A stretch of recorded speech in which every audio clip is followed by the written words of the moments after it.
راحة البال. اسمه ايه؟ راحة البال. بس النهارده هنتكلم على تعب الاعصاب. يعني انا قلت لكم هو على مرتين.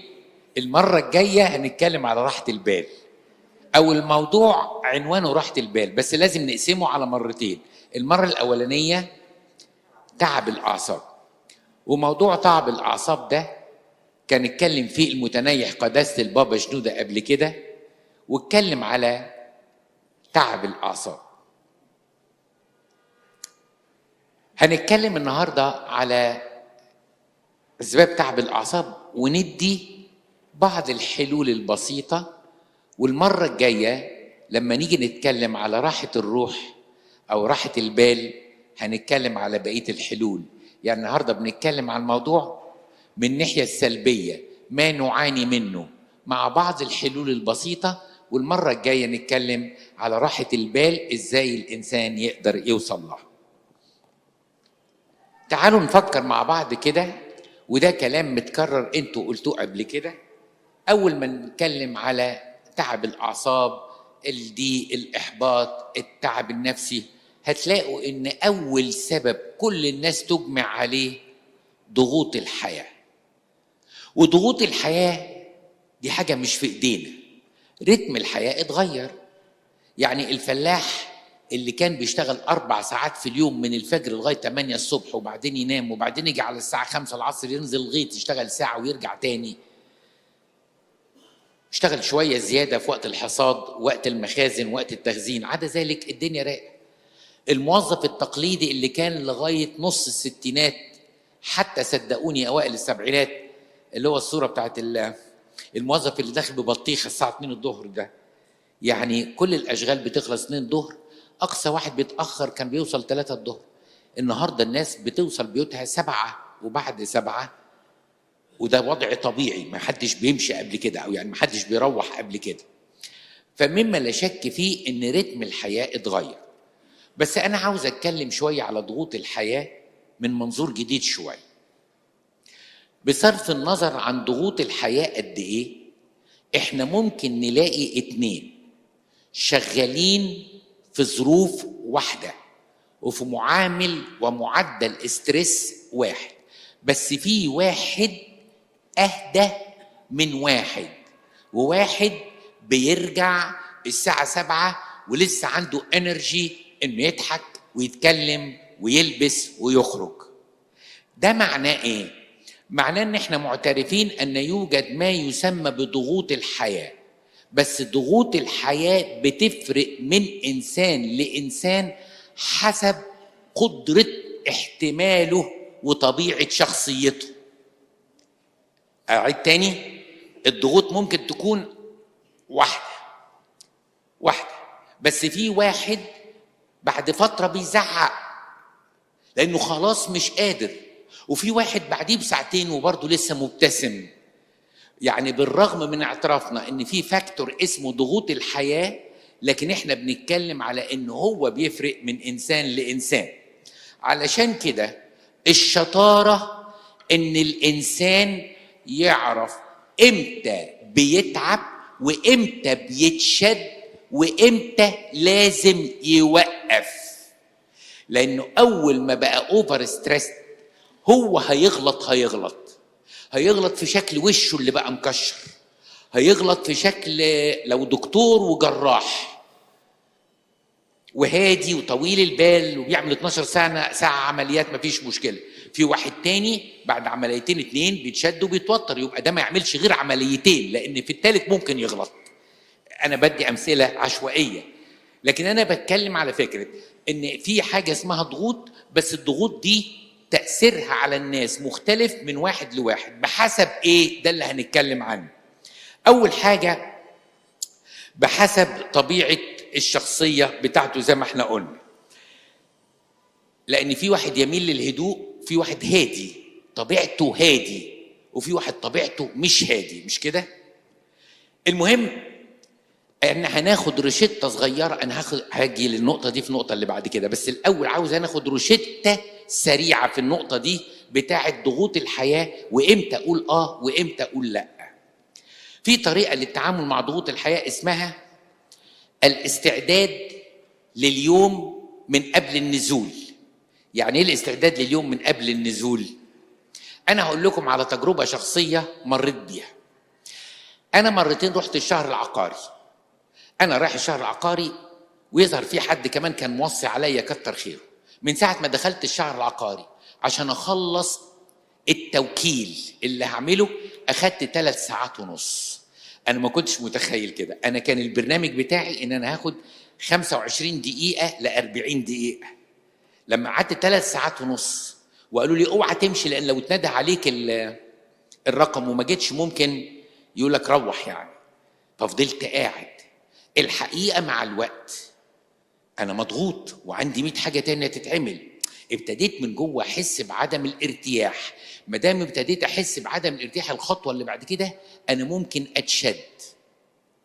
فانا لقيت نفسي حاجه من الدنيا، هستنى واتشد يا انزل. انا فضلت ان انا انزل الحقيقه ونعمل التوكيل في يوم تاني. تاني مره بقى، ما هو لازم التوكيل يتعمل هيتعمل. تاني مره عملت ايه؟ اخدت معايا كتيب ومعايا داونلود لكتاب على الموبايل هقرا منه وعامل برنامج. فانا استعديت لليوم. فلما ادوني الرقم مثلا كان 98، يعني في قبليه واولى. وشاء الاقدار ان السيستم يقع، وده يظهر كل يوم بيحصل. انتوا واخدين بالكم؟ يعني السيستم يا منهم يا من الاداره العامه يا من السيرفر يعني. فالسيستم وقع. انا الحقيقه كنت مستمتع جدا. انا جاي بقى، انا مش رايح اعمل توكيل، انا رايح اخد خلوه. عزلت نفسي عن الناس كلها. وبعدين ربنا بعت لي اعترافين ومشكله وانا قاعد على الدكه اهو، كله شغل الحمد لله. فانا بصيت للدنيا بمنظور مختلف. يعني انا مره اتشديت ومره عديت. لما انا رايح وانا مستعد للي هيقابلني بيبقى رد الفعل اكثر هدوءا. علشان كده التعامل مع ضغوط الحياه انت استعد له. انا الشغل بتاعي في الجيزه، في القريه الذكيه، في اي حاجه. ممكن جدا تبقى في حادثه على كوبري رمسيس تعطلني ساعه عن شغلي. انا ممكن افضل في العربيه دي تعبان. طيب وانت تعبان يعني هتسيب العربيه وتنزل تاخد حاجه تانية؟ ما الشارع كله واقف. طب انا بستعد. انا بقول يا ربنا استر وخلي السكه تكون مفتوحه. لكن لو السكه مش مفتوحه انا مستعد. انا في كل الاحوال مجهز نفسي. كلمه مجهز نفسي بتديني نوع من انواع التوقع لبعض الاحداث، فبيقلل شويه من الضغط عليا. يبقى اول حاجه توقع الاحداث قبل ايه؟ بدايه اليوم. نمره 2 الاستعداد للشخصيات، ودي قلتها لكم قبل كده. انا فاكر اي حد فينا في كل يوم بيتعامل مع 95% من الشخصيات المتكرره. يعني انا رايح شغل، الناس اللي في شغل مش مره واحده فصلوهم وجابوا لي ناس جديده. هم اللي اتعاملت معاهم امبارح، اللي اتعاملت معاهم اللي اتعاملت معاهم اول، واتعامل معاهم الاسبوع الجاي، واتعامل معاهم الاسبوع اللي بعده. فاذا كانت الشخصيات هي وعارف ان ده موظف هادي، وعارف ان ده موظف مستعجل، وعارف ان المدير دوت كشري، وعارف ان المدير دوت بيحطنا تحت ضغط، انا بقيت عارف المفروض ايه اللي يخضني او ايه اللي يشدني. ولا حاجه، ما انا بقيت عارف. فالاستعداد للاحداث والتعامل مع الشخصيات اللي انا بستعد لها، وخاصه اذا كانت هي شخصيات متكرره، ده بيهدي الدنيا كلها. ما انا عارف لو كل مره انا هتخض وانفعل واتشد واحس بضغط الحياه عليا يبقى الغلط فيا انا، لان انا ما فهمتش. اديكم حدث تفهموا الامهات كلها، وخاصه الامهات السن المتوسط اللي هم لسه بيذاكروا لاولادهم. المذاكره للاولاد دي تمثل ضغط نفسي رهيب. ليه؟ معظم الاولاد ما بتحبش المذاكره. يعني ما فيش حد بيقول لها يا ماما انا اعشق الدراسه. ما شفتهاش دي كتير يعني هم عاده بيقعدوا بيفكروا يزوغوا ازاي من المذاكره. والام عارفه كده، والام عارفه ان ممكن حصل 5-6 صدمات قبل كده، ان ليله الامتحان بيقول لها ماما بكره في امتحان. طب يعني مفاجاه ولا صدمه ولا انت بتعمل فيا ايه؟ وكل مره الام بتتشد، وممكن كل مره الام تفقد اعصابها. طب الحل ايه؟ هي برضه هتتشد عشان اكون واقعي، لكن على الاقل لما بتكون عارفه ان ده الديلي روتين اللي لابد منه، ده بيقلل الضغط النفسي عليها. هتعمل حاجه في النص، هتقوم شويه وترجع، لكن انا استعدادي لليوم بكل التوقعات اللي انا بفترضها بيقلل شويه ضغوط الحياه، او بيخليني اتعامل بطريقه افضل مع ضغوط الحياه. يبقى الضغوط هتفضل موجوده وهتفضل موجوده، واسف ان انا اقول هتزيد، مش كده؟ بس لما الضغوط دي بتزيد انا لازم اعرف طريقه اتعامل بيها معاه. وزي ما قلت لكم، ودي بكررها للمره العشره، ان في فرق بين اللود والاوفرلود. اللود انك تشيل احمالك برجوله وما تشتكيش، المدلع حتى اللود ما يقدرش عليه. لكن الانسان الطبيعي الاوفرلود ممكن يكسره. يقول لك الفلاحين وكده والبدو يقول لك ما تشيلش الجمل فوق حمله لا يبرك. تاني، ما تشيلش الجمل فوق حمله لا ايه؟ لا يبرك. يبرك يعني ايه؟ هيقعد ومش هيقوم. يعني انا ممكن اكون عرضه لبعض ما يسمى بالبيرنينج او التهاب الاعصاب، او بيسموه ايه، البريك داون، نيرفس بريك داون، اللي هو يعني انهيار عصبي او انهيار نفسي. ليه؟ لان انا شلت فوق طاقتي، شلت فوق طاقتي. انا فاكر مره قلت الاب اعترافي وانا يعني كان جديد، بقول له مثلا انا باخد 35 اعتراف، باخد من 5 ل 12 بالليل اعترافات، 7 ساعات كل ساعه، كنت باخد 5 في الساعه او وات ايفر، يعني حوالي 35. بس انا باجي بعد ال 30 المعترف اللي بيخش بيقول لي مالك متضايق؟ مالك متضايق؟ غير المعترف الاولاني. يعني بان عليا الاجهاد، بان عليا التعب. راح اب اعترافي قال لي ايه؟ قال لي يبقى ما تاخدش اكتر من 30 معترف. ده هو اللود. طول ما انت بتمارس بكفاءة ان شاء الله تقعد 10 ساعات ده كويس. تعبت بعد 8 ساعات مش هندلعك، بس ما دام الناس ابتدت تحس انك اتغيرت يبقى لازم توقف. ودي مش شطارة ولا دي فدائية ولا دي خدمة ولا دي إماتة، لازم تعرف امتى توقف. خلي بالكم احنا بنتكلم عن حاجة اسمها ايه؟ تعب الأعصاب. فأول حاجة طبعا ضغوط الحياة والتعامل معها. 2، تاني حاجة بتتعب أعصاب معظم الناس إنها بتركز على ما يسمى بالنقائص أو العيوب. في ناس طبيعتها كده، عينها تشوف الخلل، عينها تشوف الحاجة الناقصة، فده دايما مشدود وقابل للالتهاب النفسي أو الأعصاب. يعني مثلا لو هو داخل والكنيسة زي الفل وفي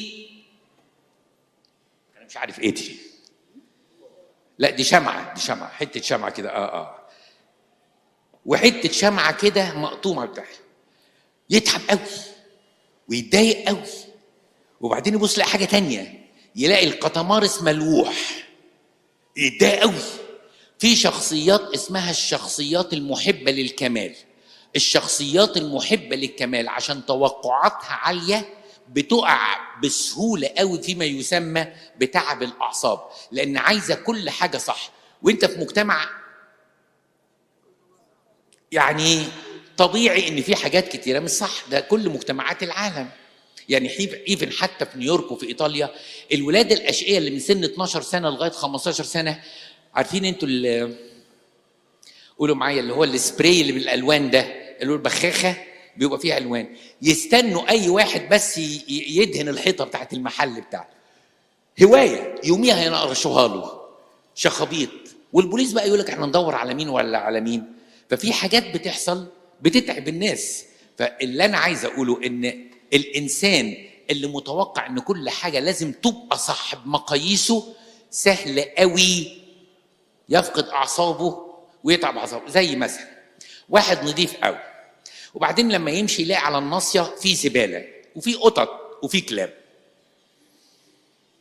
بيتعب. والمشكله ان ما بين الشغل وما بين بيته في 3 نواصي بالشكل ده، وما بين بيته وما بين الكنيسه في 3 نواصي تانيين بالشكل ده، وما بين بيته وما بين بيت مش عارف مين في 3 نواصي بالشكل ده. فيعني هيعدي على نواصي كتيره قوي فيها والى اخره. طيب انا اعمل ايه؟ انا مش طايق، بس في الوقت نفسه انا بتعب وبتضايق. انا بديكم مثل بسيط قوي، فيه حاجات اسوأ من كده شويه. يعني اقولها لكم بصوره تانية. واحد مرتب قوي في بيته، مرتب قوي في بيته قوي، يعني تلاقي القمصان اللي متلونه في حته، والتيشيرتات في حته، والشورتات في حته، والشرابات في حته، راحد منظم جدا جدا جدا. اتجوز واحده، المطبخ في اوضه النوم، والنوم في اوضه السفره، واوضه السفره في الصالون، ومفيش حاجه في مكانها خالص. ده بتفتكروا بيحصل له ايه؟ بيحصل له تعب جدا جدا جدا جدا. والعكس صحيح. واحده على سبيل المثال حاميه قوي قوي قوي، وجوزها هادي يومه ب3 اشهر. يعني تقول له عملت التوكيل؟ يقول لها هنعمل التوكيل. بعد باسبوع عملت التوكيل؟ ان شاء الله هنعمل التوكيل. طب امتى هنعمل التوكيل؟ لما ربنا يريد هنعمل التوكيل. انا هتخيل المنظم اتجوز واحده غير منظمه، والحاميه اتجوزت واحد ايه؟ هادي قوي. ده بيعمل ايه؟ طول ما انا شايف البيت مكركب بيحصل لي ايه؟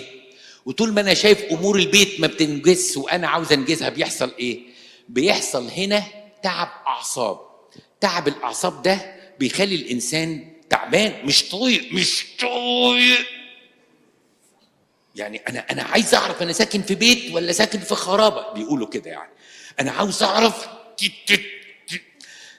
اوكي، اعصابك تعبت. ده روق البيت. يعني انت لما الهدوم شافتك متضايق كده، كل هدمه راحت لمت نفسها وقعدت جنب اختها وفتحت الدولاب ودخلت، مفيش حاجه بتاع. وبعدين انا اتخانقت مره واثنين وثلاثه، واللي قدامي ما بيتغيرش، فانا كل مره اعصابي بتتعب، سواء على المثل الاولاني او المثل الثاني. طيب انا اعمل ايه في الحاله دي؟ اعمل ايه؟ تفتكروا اعمل ايه؟ انا قاعد اتكلم مسالكم انتوا، يعني انتوا اعمل ايه؟ ها، اكبر دماغي. ها، اعمل ايه؟ دي فرغه. يعني لما الراجل ما يعملش حاجه كده وقاعد والست تتشال وتتهد، او الست كل بيتها ما تفهمش بتربي مزرعه فيران ولا ايه، وانت شايف كده ما تتضايقش يعني؟ هو قال اكبر دماغي وانت ايه؟ انت قلت اوكي ماشي. على فكره اللي بيقولوه معاهم حق فيه، يعني وان كان كلام تسمعه تتضايق، لكن في اوقات كتيره قوي بيبقى الحل عشان انا اجنب نفسي تعب الاعصاب والالم المستمر، ان انا اوصل لما يسمى بالقبول النسبي. يعني ايه القبول النسبي؟ اللي قدامي مش هيقدر يتغير، بس كون ان هو بعد 3 اشهر، بعد ما كان بيعمل 3 اشهر راح يعمل التوكيل، اتقدم قوي وانا بزن عليه، بعد شهر عمل التوكيل، ده الحمد لله اتقدم، نشكر ربنا. والعكس صحيح، ان يمكن الدنيا مش متروقه قوي، بس من كتر ما اتكلمنا اتروقت 20%. اقبل اي تغيير جديد. نمره 2، انا اعمل 20%. لو انا عملت 20% يبقى اتحلت كام؟ 40%. طب وال60%؟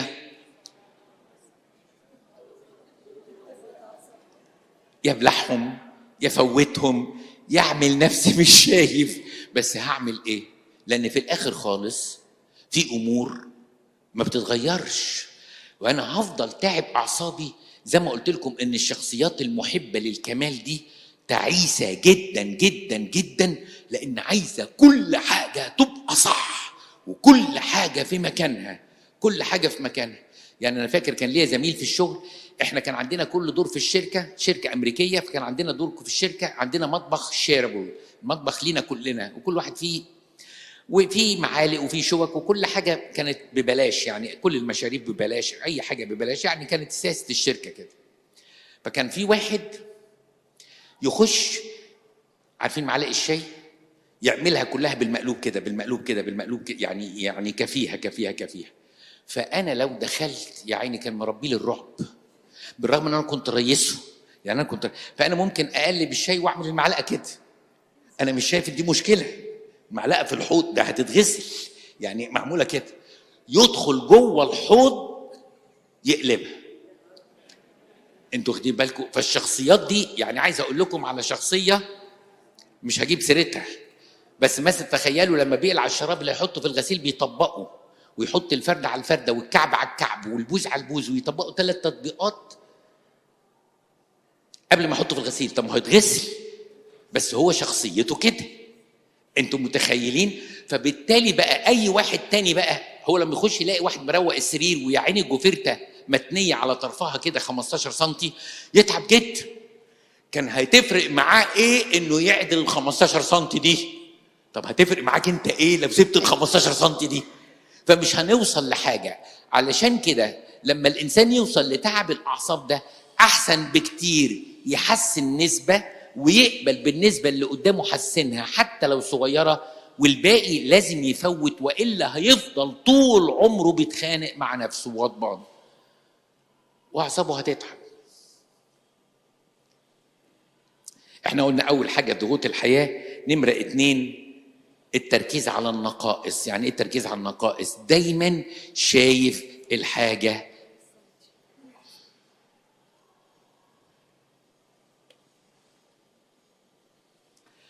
من الحاجات كمان في العصر الحديث اللي بقت تسبب حاجه اسمها تعب الاعصاب، حاجه اسمها غياب الجو الاسري. يعني ايه غياب الجو الاسري؟ لو رجعنا للجيل بتاعي احنا اللي هو يعني اتولد مثلا في الخمسينات، طبعا انا عجوز شويه عليكم، وبعدين كنا واعيين قوي في الستينات، تكوين الاسره غير دلوقتي. الاسره كانت بتقعد مع بعض، الاسره كانت ماما بتعمل لهم كيكه وريحه الخبيز في البيت كله، البيت كان بيقعد عشان مستني الشاي باللبن ويسقي الكيكه فيه، البيت كان بيتكلم، البيت كان بيحكي. اللي حصل دلوقتي، ودي فقره عملنا في احد المؤتمرات اسمها البنسيون. يعني ايه البنسيون؟ بقى كل واحد ليه اوضته، وجوه الاوضه كل واحد ليه لابتوبه او ليه اللابتوب بتاعه يعني، او ليه الموبايل بتاعه، وما بقاش متصل مع اللي حواليه. عايز اقول لحضراتكم ان التكوين الاسري اللي عمله الله في فكره ان الناس تتعب طول النهار وتتلم مع بعض عشان تتواصل وعلشان تتكلم، كان بيعطي حمايه نفسيه للاسره. هقول لكم على حاجه عجيبه قوي حصلت، انا بقى دي واعي عليها قوي.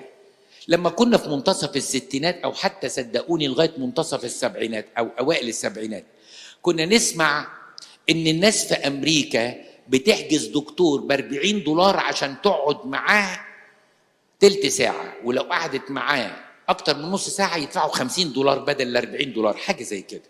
كنا نضحك، كنا نضحك. ناس بتروح الدكتور ليه؟ احنا كان عندنا اللي يروح دكتور يبقى مستشفى، يعني بعدين مستشفى بس عشان يخصص دواء معين مستشفى. لكن النهارده الدكاتره، مش هقول كمان الدكاتره النفسيين اللي هم بيدوا ادويه للاكتئاب او البايبولر او الامراض النفسيه، لا، ده الدكاتره بس اللي هم بيساعدوا الدكاتره اللي هم بيسموها ثيرابيست. لما تلاقي واحد شاطر وتيجي تحجز معاه يقول لي يا ابونا من عينيا، انا عارف انك انت موصي على الولد ده، بس انا مش قبل 3 أسابيع عشان اعرف اقابله. انتوا عارفين وصلت لايه؟ عارفين ليه؟ لان الحمايه وجو الاسره الهادي حتى لو كان في خناق بين الاولاد وبيتصالحوا جوه البيت، كان بيمثل حمايه ووقايه للتعب العصبي والتعب النفسي. احنا بقينا بلا اسره، كأن اولادنا بقوا مشردين وهم اولاد ناس، لان ما بقاش يلاقوا الاب الهادي ولا الام الهاديه. الام مشدوده ومش فاضيه، والاب مشدود ومش فاضي. قابلت مره، حكيت لكم الحكايه دي قبل كده، قابلت اب كاهن ارثوذكسي ياباني، قبطي ارثوذكسي ياباني. ده الكاهن الوحيد الياباني، يعني هو كان شغال في السياحه واتعرف على الكنيسه القبطيه وكان بيزور الناس الاديره. فضل يتعمق يتعمق يتعمق في الكنيسة القبطية الأرثوذكسية، فقابل قداسة البابا وابتدى يدرس أكتر، وبعدين اترهبن شوية في الدير، وبعدين بقى كاهن بتول ياباني. المهم يعني قصته إن هو كاهن ياباني. فأنا قابلته هنا في مصر. قابلته في مصر من إمتى؟ يمكن من 20 سنة، أنا مش فاكر قوي التاريخ بس مش حاجة قريبة يعني. فبقول له كان بيروح في مدينة الإسماعيلية، وفي كده شقة على قناة السويس، يعني يروح كده ياخد الأجازة بتاعته، بياخد أجازة شهر. فأنا بقول له إيه اللي بيخليك تيجي مصر؟ وهو مبسوط يعني ممكن يلف العالم كله. قال لي عشان انتوا عندكم الناس طيبة والبيوت لسه بخيرها، الأب والأم لاقيهم قاعدين في البلكونة بيشربوا شاي وحواليهم العيال. إحنا ما عندناش في اليابان كده، إحنا عندنا اليابان الأب والأم قاعدين على بنج واحد على كنبة واحدة، وهم الاثنين فاتح البورصة، لأن كل اليابان بيشتغلوا في البورصة، كل اليابانيين بيشتغلوا في البورصة اللي هي الأسهم يعني، وبيتاجروا فيها. فالأم ما عندهاش استعداد ترفع عينيها من متابعة الأسهم، فابنها اللي جنبها بتبعت له تكست وهو بيرد عليها بتكست مسج، يعني هما الاثنين على كنبة واحدة. انتوا في مصر الحمد لله الأسرة عندكم أسرة مبهجة. ده من 20 سنة. وبعدين قابلته من 5 سنين. بقول له ها لسه شايف مصر ايه؟ قال لي في طريقها لليابان. يعني ايه في طريقها لليابان؟ يعني ما بقيتوش مختلفين كتير عن الصورة القبيحة اللي أنا كنت بشتكي منها قبل كده. فهو علشان طلع في بيئة كان بيحسدنا على البيئة، بيقول كنتوا انتوا في مصر عاملين زي الريف بتاع اليابان، بس خلاص ما بقاش لا في ريف في اليابان ولا بقى في مصر أسرة زي ما كانت الأسرة. من كتر ما انشغلنا بطلباتنا انشغلنا عن نفسنا، ولما انشغلنا عن نفسنا الحماية اللي بتوفرها الأسرة والإحساس بالأمان ضعف. يا ريت نرجع نقعد تاني، حتى لو أدى الأمر يبقى فيه وجبة واحدة في اليوم بتجمعنا، وجبة واحدة في اليوم بتجمعنا، نتكلم فيها، نحكي فيها، نطلع الضغوط اللي جوانا. هتفرق كتير قوي قوي قوي. احنا اتكلمنا على اسباب تعب الاعصاب، قلنا ضغوط الحياه نمره 1، التركيز على النقائص نمره 2، غياب الاسره نمره 3. 4 من ضمن الامور الجديده اللي بقت تسبب تعب الاعصاب في الاسره، انا قلت لكم المره الجايه نتكلم عن راحه البال، بس النهارده بنتكلم على تعب الاعصاب. حاجه اسمها الالم سواء جسدي او نفسي، وحاجه تانية معاها اسمها قله النوم. قله النوم. صوروا انا اعرف واحد يعني دكتور مسيحي شغال في المشاكل وشغال في الجهاز العصبي والنفسي، بيقول العلاج اللي ربنا خلقه لكل الناس، وكل الناس بيقول لي عارف البحر لما يجي على الشط ويجري في الرملة بتاعته ياكل الشط، يعني يقول لك مع السنين البحر بياكل الشط، اهو قلة النوم بتاكل الجهاز العصبي بتاع الناس. وقال حاجة عجيبة قوي، اللي ينام كتير يكتئب ويجيله مرض اسمه الدبريشن، او يعني اولموست هو بيبقى ديبريسد، واللي ينام قليل يجيله ما يسمى بالتوتر او القلق او الانكزايتي. فبيقول ربنا ظابط الانسان انه يريح الظهر شويه لو مجهد، وينام على الاقل 7 ساعات في اليوم. وال7 ساعات دول اللي بيناموا في اليوم سواء ساعه الظهر و6 بالليل او نص والى اخره، ده بيدي وقايه للجهاز العصبي والجهاز النفسي. خلي اي انسان ما ينامش لمده 3 ايام. بيقول لك لما بيقبضوا على ناس وعاوزينهم يخليهم يعترفوا بيعملوا معاهم ايه؟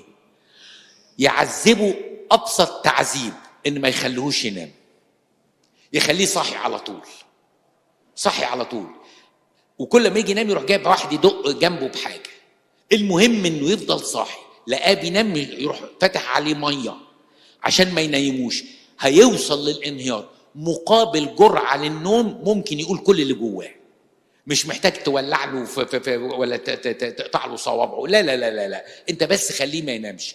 يبقى ده بيأكد الحقيقه ان الانسان لازم ينام رب المجد يسوع بيتقال عنه انه كان نايم في السفينه. يعني ربنا كان المسيح في التجسد احترم طبيعتنا الانسانيه، فكان محتاج ينام زي ما كان محتاج ياكل. انا عايز اقول ان اوقات كتيره بقى بيحصل ايه؟ الناس منهكه طول النهار وتعبانه، بدل ما تريح بتستخسر انها تريح، فتفتح الشاشه وتتفرج عليها علشان تعوض تعب النهار. يقول لك انا عاوز افضي، عاوز جرعه من الترفيه. لو الترفيه ده جه على حساب النوم، انا بقول لكم نصايح نفسيه، ما اتكلمش في حاجه روحيه خالص. لو النوم قل الانسان بيفقد اتزانه النفسي. اقول اعمل ايه؟ مش عارف انام عشان قلقان. ما هو القلق اللي انت فيه بيزودوا قله النوم، وفي الوقت نفسه القلق اللي انت فيه ما بيحلش المشكله. يبقى لازم الاقي طريقه. بس بكل الاحوال انا بديكم سبب اسمه ان قله النوم والاجهاد ممكن يجيب حاجه اسمها انكزايتي او توتر او قلق. فخلي بالكم، لان في الاخر خالص ده بيتعب الاعصاب. بيتعب الاعصاب. لازم الانسان ينام لما يبقى محتاج انه ينام. اخر نقطه اختم بيها، من اكتر الحاجات اللي بتتعب الاعصاب وتخلي الانسان مضغوط، هختم بفكره روحيه. السماء ما بقيناش شايفينها، والسماء ما بقيناش حاسينها، والسماء بقينا متغربين عنها. هتقول لي يعني ايه الكلام ده؟ احنا ممكن اسالكم سؤال، لو احنا في الاخر لما هنمشي من هنا كلنا، وانتوا عارفين ان كلنا هنمشي، ولا حد ناوي يقعد لغايه مجيء المسيح؟ كلنا هنمشي، مش كده؟ كلنا هنمشي. ورايحين فين؟ بنعمه ربنا السماء. وعايشين عشان ايه؟ نروح السماء. وبنتناول ليه؟ عشان نروح السماء. وبنعترف ليه؟ عشان نروح السماء. عاوز اسال حضراتكم سؤال، بس تجاوبوني بصراحه. انا مش عايز اشاور واوجه سؤال لاي حد، انا عاوز كل واحد. هدي مثل وبعدين ارجع للسؤال. لما انا بكون شغال في دوله عربيه،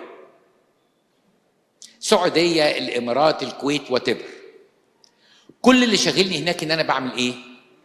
بعمل سيفنجز. ليه؟ لان البلاد دي مهما عشت هناك مش هتديني الجنسيه بتاعتها.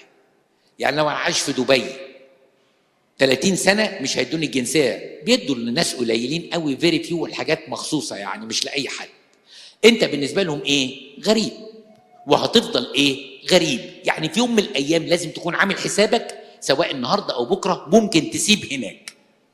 فالانسان العاقل بيعمل ايه؟ بيحوش كل قرش علشان البلد اللي راجع لها، البلد اللي هيجوز فيها اولاده او يشتري فيها املاك. فهو هناك مشغول بمين؟ وخاصه لو هو لوحده وسايب بيته هنا، مشغول بايه؟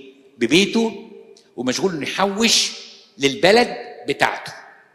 انا بدي المثل ده ليه؟ ان هناك ممكن تكون الحياه مبهجه وتصرف كتير قوي، بس هتطلع في الاخر بايه؟ ولا حاجه. طب العاقل بيعمل ايه؟ بيقول لك دي مش بلدي ولا دي جنسيتي، انا بحوش عشان ايه؟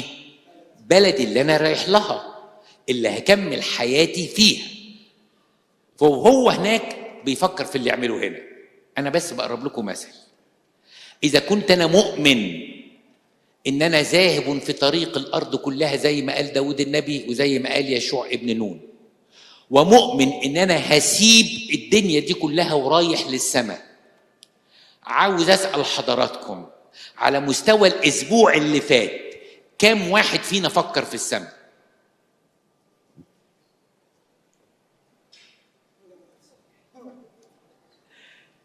يمكن واحد او اتنين، ويمكن مرة او اتنين. ده السماء دي كانت شغلة كل المسيحيين من ساعة ما خرجوا من المعمودية. ليست لنا ها هنا مدينة باقية، مفيش حاجة بتحزننا هنا، مفيش حاجة بتوجعنا هنا، مفيش حاجة بتفرق معانا هنا، لأن احنا عارفين ان كل ده ترانزيت. أنا مرة من المرات وانا كنت رايح احد البلاد، كنت رايح استراليا، نزلت في مطار اسمه مطار سنغافوره. مطار سنغافوره ده انا انبهرت لما شفت فيه. يعني جوه المطار نفسه، جوه البيلدينج زارعين نخل. يعني في حاجات كتيره قوي، في كل مكان في الوان للاطفال وترابيزات انا ما شفتش مطار بالجمال ده. في كل المطارات شفتها يعني انا انبهرت بالمطار ده. حته مطار رائع جدا جدا جدا. الحقيقه الواحد يتمنى انه يعيش جوه المطار، بس ينفع؟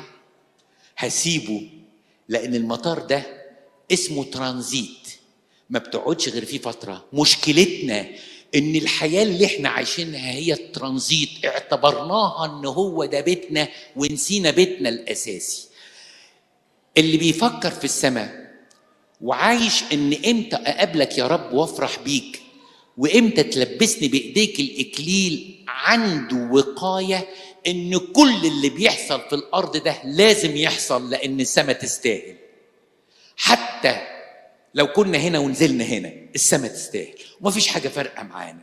حاسبها صح، وعشان حاسبها صح كل لما بيتشد بسبب الضعف البشري يرجع يفوق تاني ويقول الآية اللي بتقول ليست لنا ها هنا مدينة باقية. احنا لينا ايه هنا نبكي عليه؟ احنا بنتشد ليه؟ يعني تصوروا انا قاعد في المطار في الترانزيت، المطار الحلو ده، وبعدين راح جه واحد قلب صفيح الزبالة، رحت انا قمت واتخانقت. اتخانق ليه؟ هي دي بلدكم؟ لا. هو ده مطاركم؟ لا. طب انت هتقعد فيه للابد؟ لا. يعني انت ساعتين وماشي؟ طب حرقت دمك ليه؟ ما انت كده كده ماشي، كده كده سايب.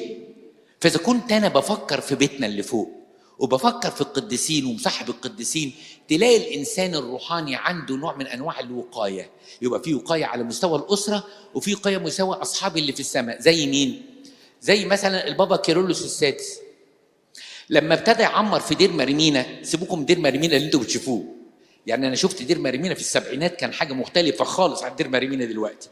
امال بقى في الستينات وفي الخمسينات ايام البابا كيرلس كان شكله ايه؟ صعب جدا جدا جدا. بس طول ما هو ماشي مش شايف الحياه الصعبه ولا السهله في الدير، هو شايف مريمينا اللي بيكلمه وشايف القديسين اللي بيقول اساميهم في التسبيحه، وفي حته تانيه خالص خالص خالص. عشان كده كانت دايما اعصابهم هاديه ودايما مرتاحين. انا لما بنسى السماء وبنشغل بالارض، بهجه الخلاص بتاعت السماء بتضيع من قلبي، فبتتشد اعصابي. علشان كده فكر في السماء، وفكر في جمالها، وفكر في المسيح اللي واقف على اعتابها، وان بيقول لك عشت هنا 20، عشت 30، عملت 100 جنيه، عملت 100 مليون، كل ده لا قيمة له قدام دقيقة واحدة في السماء. بص عليها ترتاح. تعستنا ان احنا بقينا باصين على الارض وترابها، فمش عارفين نفرح، وبقت اعصابنا تتعب. تلاقي الناس اللي قلبهم في السماء هاديين وحاسبينها صح. عارفين بلغة الشباب يقولوا ايه؟ جايبينها من الاخر. يعني ايه جايبينها من الاخر؟ ممكن جدا هنا اي حاجة تشدني. يعني فرضا انا وابونا عندنا خدمتين ورا بعض، يعني هو المفروض يخلص الساعة 6 عشان انا ابتدي الساعة 6 الاجتماع بتاعي. فابونا خد راحته في الاجتماع بتاعه وقعد ل6:30. انا ممكن اتحارب. طب في الاجتماع بتاعي مش عارفين. طب انا لو كنت مكانه، طب لو اخد طب هو اتحارب. انا عاوز اتخيل بعد 50 سنة لما انا وابونا نبقى في السماء، ايه اللي هيفرق؟ ايه اللي كنا بنتخانق عليه؟